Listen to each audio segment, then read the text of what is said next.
Hi అండి. అందరికీ నమస్తే. నేను మీ గీత. మనసున మనసే పార్ట్ 47. నవీన్ నీతో కొంచెం మాట్లాడాలిరా అని అనిల్ అంటాడు. చెప్పు అనిల్, దేని గురించి మాట్లాడాలి అని నవీన్ అంటాడు. రాధా గురించి నీ ఒపీనియన్ ఏంటి అని అనిల్ అంటాడు. అంటే ఏంట్రా అంటే ఇప్పుడు జరిగిన దాని గురించి అడుగుతున్నా అని అనిల్ అంటాడు. నవీన్ ఏం సమాధానం చెప్పకుండా మౌనంగా ఉన్నాడు. అనిల్కి నవీన్ ఏం మాట్లాడడు అని అర్థమయ్యి, నవీన్ మొదట్లో రాధ గురించి ఒక మాట అన్నావు గుర్తుందా నీకు నవీన్? వాళ్ళ తల్లిదండ్రులు డబ్బు కాసుపడి మీ అమ్మా నాన్న అడిగిన వెంటనే తనను నీకిచ్చి పెళ్లి చేస్తారు అని. కానీ అది పూర్తిగా తప్పని ఇప్పుడు తెలిసింది. నిజానికి నేను కూడా నీలానే అనుకున్నా. కానీ తన బ్యాక్గ్రౌండ్ విన్న తర్వాత తన మీద రెస్పెక్ట్ పెరిగింది. ఆస్తి ఉంది, ఇంకా చెప్పాలంటే మీకన్నా ఎక్కువ ఉంది. కానీ తల్లిదండ్రుల మాట కోసం నిన్ను ఇష్టపడి పెళ్లి చేసుకుంది. తన ఆస్తి అందానికి చిటికలో నిన్ను వదిలేసి ఇక్కడి నుండి వెళ్ళిపోవచ్చు. పైగా తనంటే ఇష్టమున్న అమ్మా నాన్న కూడా తనకు అడ్డు చెప్పరు. కానీ తన పని చేయటం లేదు. ఎందుకో తెలుసా? కేవలం నీ పరువు పోవటం ఇష్టం లేదు. తన తల్లిదండ్రులు ఇద్దరూ నిన్ను వేలెత్తి చూపిస్తారేమో అని ఆగిపోతుంది. కానీ నువ్వు మాత్రం తన గురించి ఆలోచించకుండా చిటికలో అమ్మాయిని చూసుకుని ఇంకో పెళ్ళి అని వాగుతున్నావు. ఒరేయ్, చదువు ఉండాలి కాదు అనను, కానీ పెళ్లికి ముఖ్యంగా కావాల్సింది ఒకరినొకరు అర్థం చేసుకోవటం. అది రాధ దగ్గర ఎక్కువే ఉంది. ప్లీజ్ తనని వద్దు అనుకోకరా. తనతో లైఫ్ కంటిన్యూ చేయి. నీ లైఫ్ బాగుంటుంది. ఒక ఫ్రెండ్గా ఇది నా సలహా అనుకుంటావో నా ఆజ్ఞ అనుకుంటావో నీ ఇష్టం. ఒకటికి 10 సార్లు ఆలోచించి నిర్ణయం తీసుకో. వెంటనే ఆ సుజీని ఇంట్లో నుండి పంపించేసేయి. పెళ్ళైన మగాడు ఇంకో అమ్మాయిని తెచ్చి ఇంట్లో పెడితే కట్టుకున్న భార్యకి ఎంత బాధగా ఉంటుందో తెలుసా? కానీ నీ కోసం రాధా అందుకు కూడా ఒప్పుకుంది. అక్కడే తన ప్రేమని నువ్వు అర్థం చేసుకోవాలరా. నీకు కూడా తనంటే ఇష్టం ప్రేమ ఉన్నాయి, కానీ బయట పెట్టడానికి ఈగో అడ్డుపడుతుంది. ఆ మాటతో నవీన్ అనిల్ వైపు చూస్తాడు. నిజం రా, నువ్వు తెలుసుకోలేకపోతున్నావో లేక తెలిసి కూడా పంతంతో వద్దు అనుకుంటున్నావో నాకైతే అర్థం కావడం లేదు. కానీ నిజం మాత్రం అదే. రాధకి పెళ్ళి అనగానే ఇందాక నీ మొహంలో అయిష్టత స్పష్టంగా కనిపించింది.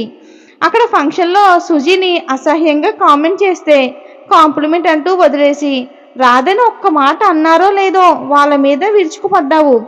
ఆలోచించు, డిఫరెన్స్ నీకే తెలుస్తుంది. ముందు నీకేం కావాలో అది క్లారిటీగా తెలుసుకో. అనవసరంగా సుజీ కూడా నీ మీద హోప్స్ పెంచుకుంటుందేమో. ఒకసారి ఆలోచించుకుని నిర్ణయం తీసుకో నవీన్ అని అనిల్ ఫోన్ తీసి అమూల్యకి కాల్ చేస్తాడు. హలో అమూల్య, కింద ఉన్నా రా, ఇంటికి వెళ్దామని కాల్ కట్ చేస్తాడు. నవీన్ మౌనంగానే కారు దిగి అనిల్ వైపు చూసి గుడ్ నైట్ అని చెప్పి లిఫ్ట్ ఎక్కి వెళ్ళిపోతాడు. అమూల్య రావడంతో అనిల్ కూడా ఇంటికి బయలుదేరి వెళ్తాడు. నవీన్ ఇంట్లోకి వెళ్ళేసరికి సంజయ్ రాధ పక్కన కూర్చుని మాట్లాడుతూ ఉంటుంది. పక్కనే సుజీ కూడా ఉంటుంది. నవీన్ నేరుగా తన రూమ్లోకి వెళ్తాడు. డోర్ ఓపెన్లో ఉండడంతో అన్ని మాటలు వినిపిస్తూ ఉన్నాయి. రాధా, నీకు అంత ఆస్తి ఉంది కదా, మరి అందరూ ఇక్కడ వచ్చి సెటిల్ అయిపోవచ్చు కదా. ఆంటీకి బెస్ట్ ట్రీట్మెంట్ దొరుకుతుంది, కేర్ టేకర్స్ కూడా ఉంటారు అని సంజయ్ చెప్తాడు. వచ్చి ఏం చెయ్యాలి? డబ్బు ఉంటే చాలదు, తెలుగు కూడా ఉండాలి. వీళ్ళు కనీసం సూపర్ మార్కెట్కి వెళ్ళి సరుకులు కూడా తెచ్చుకోలేరు. మరి ఇక్కడికి వచ్చి ఏం చెయ్యాలి అని సుజీ వెట్టకారంగా అంటుంది.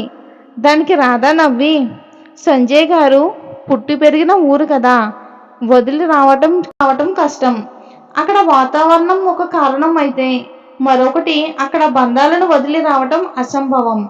ఇక్కడ మనకి ఇంట్లో ఆపద వస్తే కనీసం పక్కింటికి కూడా తెలియదు. కానీ ఊళ్ళో అలా కాదు. మనకు ఆపద వచ్చిన వెంటనే పరుగున వచ్చి గుమ్మం ముందు 10 మంది నిలబడతారు. అయినా అందరూ పల్లెటూరు పల్లెటూరు అంటారు. కానీ ఈ సిటీ కంటే ఏం తక్కువయ్యింది పల్లెటూరులో? ఇక్కడ దొరికేవన్నీ కూడా మా పల్లెలో పక్కనే ఉన్న టౌన్లో దొరుకుతాయి. నాకు అవకాశం లేక నేను నేర్చుకోలేదు. అంతేకాని పల్లెటూరులో ఏదో లోపం ఉంది అనుకోవటం మీ పొరపాటు. మరో విషయం, ఇక్కడివన్నీ కూడా అక్కడ దొరుకుతాయి. అక్కడ దొరికేది ఇక్కడ దొరకనిది ఒకటి ఉంది. అదేంటో తెలుసా? అభిమానం, ఆప్యాయత. అక్కడ పొద్దున్నే లేచిన దగ్గర నుండి ప్రతి ఒక్కరూ కూడా పలకరిస్తూనే ఉంటారు. ఇక్కడ అసలు ఒక్కరి గురించి ఒకరు పట్టించుకోరు. అసలు పక్కింట్లో ఎవరున్నారో కూడా తెలిసి ఉండదు అని రాధా అంటుంది. అక్కడ చదువు రాని వాళ్ళు కూడా ఎక్కువగానే ఉంటారు. అది మాత్రం నువ్వు ఒప్పుకుని తీరాలి రాదా అని సుజి అంటుంది. అలా ఎందుకు అనుకుంటున్నావు సుజి? ఇక్కడ అంతంత మాత్రాన చదివి ఉద్యోగాలు చేస్తున్నారు. తప్పుగా అనుకోకండి, అదే వాస్తవం. చదువు మాత్రమే చదువుతున్నారు. కానీ మా ఊరిలో ఉండే వాళ్ళు చదువుతో పాటు విలువలు కూడా నేర్చుకుంటున్నారు. అయినా మా ఊరిలో పుట్టి అక్కడే చదివి తర్వాత పక్క టౌన్లో చదివిన వాళ్ళు డాక్టర్లు, ఇంజనీర్లు, కలెక్టర్లు అయ్యారు. ఇంతకంటే ఇంకేం కావాలి సుజీ? నిజానికి మేము కష్టపడడం ఆపేస్తే మీ నోట్లోకి తిండి కూడా వెళ్ళదు సుజీ. మా పల్లెటూరులోని వరి పండించి మీకు బియ్యంగా మార్చి పంపుతున్నాం సుజీ. అదే పండించడం ఆపేస్తే మీరు ఆ విదేశాలలాగా బ్రెడ్తో కడుపు నింపుకోవాలి. నిజానికి ఇక్కడ ఉన్న ప్రతి ఒక్కరూ పల్లెటూరు నుండి ఇక్కడికి వచ్చి బ్రతికిన వాళ్ళే. కానీ పల్లెటూరులో గొప్ప అంటే మాత్రం ఒప్పుకోరు. చూడు సుజీ, సిటీని తక్కువ చేసి చూడమని నేను చెప్పడం లేదు. ఇక్కడ ఒకలాంటి జీవన విధానం ఉంటుంది, అక్కడ ఒకలాగా ఉంటుంది, అంతే తేడా. రెండింటిలో మంచి చెడులు ఉంటాయి. అది అర్థం చేసుకుంటే మంచిది అని రాధ లేచి, సంజయ్ గారు మీకేమైనా కావాలా అని అడుగుతుంది. నో రాధా అని సంజయ్ అంటాడు. సరే మరి నేను వెళ్ళి పడుకుంటాను అని అంటుంది. నవీన్ రాధ మాట్లాడిన అన్ని మాటలు విని లేచి ఫ్రెష్ అయ్యి వచ్చి పడుకుంటాడు. ఇంతలో బయటన జోరున వర్షం మొదలయ్యింది. రాధ ఫ్రెష్ అయ్యి విండో నుండి బయట వర్షం చూస్తూ ఉంది. ఇంతలో తన ఫోన్ మోగడంతో లిఫ్ట్ చేసి సుదర్శన్ గారితో మాట్లాడి కాల్ కట్ చేసి పడుకుంది. కట్ చేస్తే పొద్దున్నే నవీన్ రోజులా లేచి ఆఫీస్కి రెడీ అవ్వలేదు. రాధ త్వరగా టిఫిన్ పెట్టు, టైం అయ్యింది, పైగా ఆఫీస్కి లేట్ అవుతుంది, ట్రాఫిక్ కూడా హెవీగా ఉంటుంది అని సంజయ్ తొందర పెడతాడు. రాధ టిఫిన్ వడ్డిస్తూ సంజయ్ గారు ఆయన ఇంకా రాలేదు ఏంటి అని అడుగుతుంది. ఇంకా నిద్ర లేవలేదు, ఆఫీస్కి ఏమైనా లీవ్ పెట్టాడేమో రాధా అని సంజయ్ అంటాడు. అప్పుడే సుజీ వచ్చి టిఫిన్ వడ్డించుకుంటుంది. సుజీ ఆఫీస్ ఉందా అని రాధ అడుగుతుంది. ఉంది అని సుజీ అంటుంది. ఇంతకీ నవీన్ ఏడి ఇంకా రాలేదు అని అడుగుతుంది సుజీ. ఇంకా నిద్ర లేవలేదంట అని రాధ అంటుంది. అవునా, ఆఫీస్ టైం అయింది కదా, మరి ఇంకా ఎందుకు లేవలేదు? రాధ వెళ్ళి చూసిరా అని సుజీ అంటుంది. రాధ సరే అని నవీన్ రూమ్లోకి వెళ్తుంది. బెడ్షీట్ కింద నుండి పైకి కప్పుకుని నిద్రపోతున్నాడు. రాధ దగ్గరికి వెళ్ళి ఏవండి ఏవండి అని గట్టిగా పిలుస్తుంది. నవీన్ ఉలకడు పలకడు. రాధకు కాస్త కంగారు అనిపించి దగ్గరికి వెళ్ళి బెడ్షీట్ భయంగా తీసింది. నవీన్ అస్సలు కదలలేదు. రాధకు అనుమానంగా అనిపించింది. నవీన్ చేతిని తాకి చూసింది. చాలా వేడిగా ఉంది. అయ్యో జ్వరంగా ఉంది అని బెడ్షీట్ కప్పి బయటికి వస్తుంది. సుజీ ఈ రోజు అయినా ఆఫీస్కి రారు, జ్వరంగా ఉంది అని రాధ అంటుంది. అవునా, సరే ఆఫీస్లో లీవ్ తీసుకుంటానులే. నవీన్కి ఏమైనా అవసరం ఉంటే కాల్ చేయి, బాయ్ రాధా అని నవీన్ని చూడకుండానే సుజీ హడావిడిగా వెళ్ళిపోతుంది. రాధా జాగ్రత్త, రాత్రి బయటికి వెళ్ళాడు కదా, వర్షంలో తడిచినట్లున్నాడు, అందుకే జ్వరం.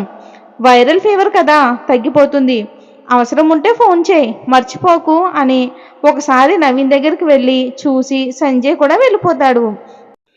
రాధ సుజీ సంజయ్ తిన్న గిన్నెలు తీసి వేడి నీళ్లు కాచి నవీన్ రూమ్లోకి తీసుకుని వెళ్ళి కాటన్ బట్టతో వేడి నీళ్లు తడిపి నుదుటి మీద పెడుతుంది. ఓ 10 నిమిషాలకి నవీన్ నీరసంతో కళ్ళు తెరిచాడు.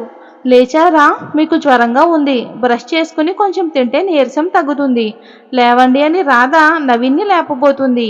నవీన్ చెయ్యి అడ్డుపెట్టి నేను లేస్తాను అని లేవబోతున్నాడు. కానీ నీరసంగా ఉండడం వలన ఒకేసారి కింద పడిపోతాడు. ఇది ఫ్రెండ్స్ ఈరోజు కథ. ఈ కథ నచ్చినట్లయితే లైక్ చేసి మన ఛానల్ని సబ్స్క్రైబ్ చేసుకోండి. రేపటి స్టోరీలో మళ్ళీ కలుద్దాం. Thanks for watching. Have a nice day.